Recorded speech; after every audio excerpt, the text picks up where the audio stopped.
Hi everyone. In this session, I'm taking Kolbe's reaction of class 12 from alcohols, phenols, and ethers topic along with its mechanism. Let us first take its reaction. In Kolbe's reaction, we start with phenol and we prepare salicylic acid. So in this reaction, the first step is, as you can see here, we start with the phenol. Phenol upon reaction with sodium hydroxide. Okay, we can easily guess the reaction here. Phenol is acidic in nature. This is simple acid-base reaction, and we know acid-base reaction results in the formation of salt and water. So phenol is acidic in nature, and we are allowing it to react with the base NaOH. So what we expect here, we expect a salt, and that is sodium phenoxide. We can take it as C6H5ONa.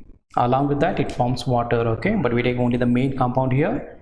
So the first step will get formation of sodium phenoxide. The second step is treatment with carbon dioxide, or we can take this is a specific reaction. We can take this as a electrophilic substitution reaction, and electrophile involved in this reaction is carbon dioxide. Okay, so what happens now?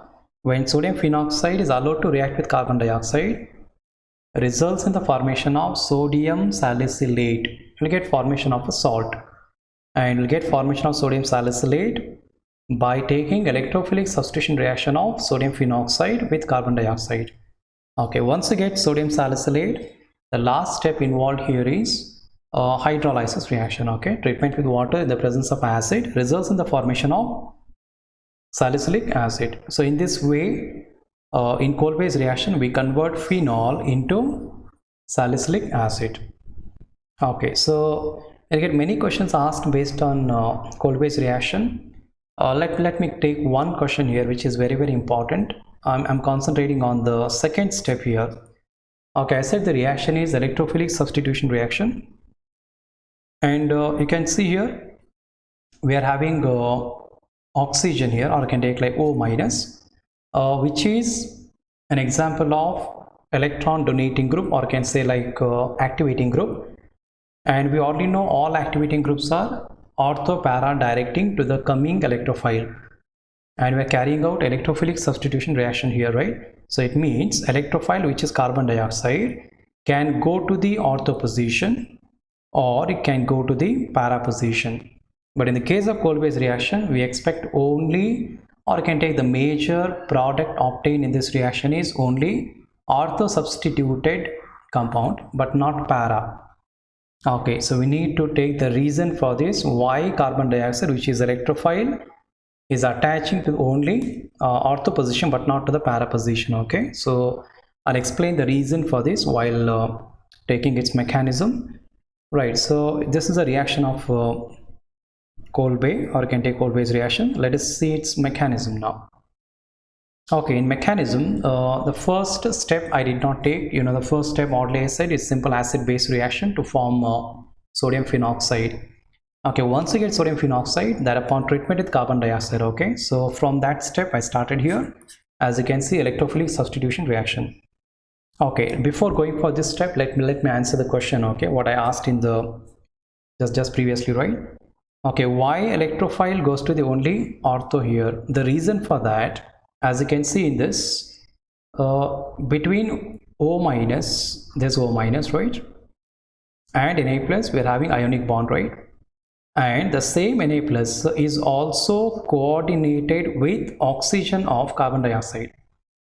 Because of this coordination, so what happens here? The electrophilic center, which is carbon of carbon dioxide, is very close to the ortho position, right, but not to the para.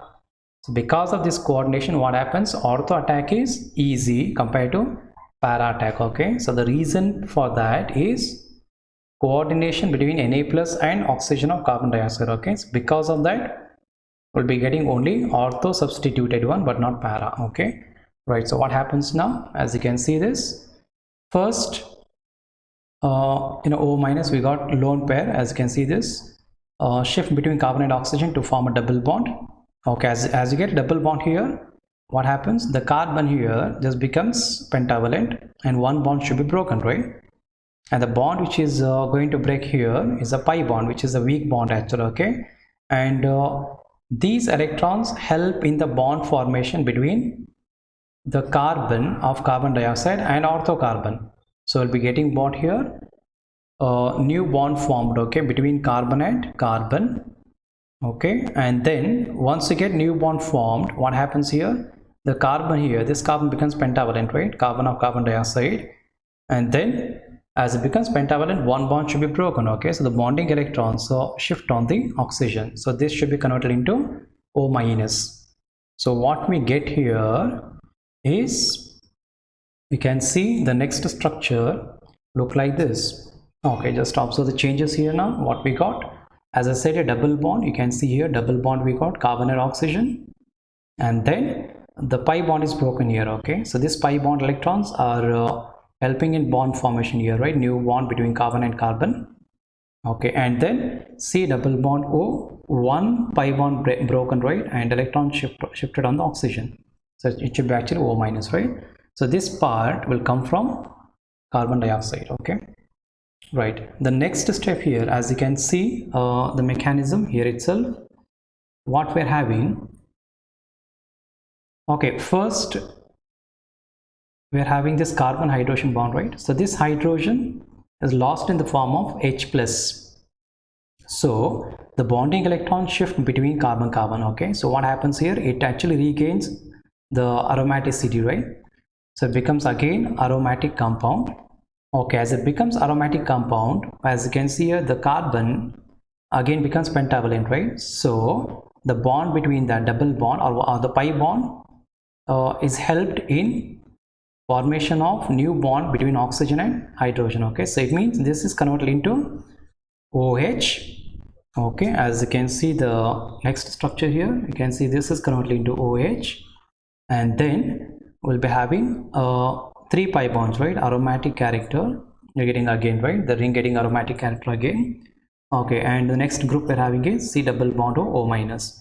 Along with that, we'll be having counter ion Na plus, okay. So you got formation of sodium salicylate, okay. So once you get sodium salicylate, the next step is a simple one. Just we need to take hydrolysis reaction here, and once you hydrolyze sodium salicylate, it results in the formation of salicylic acid.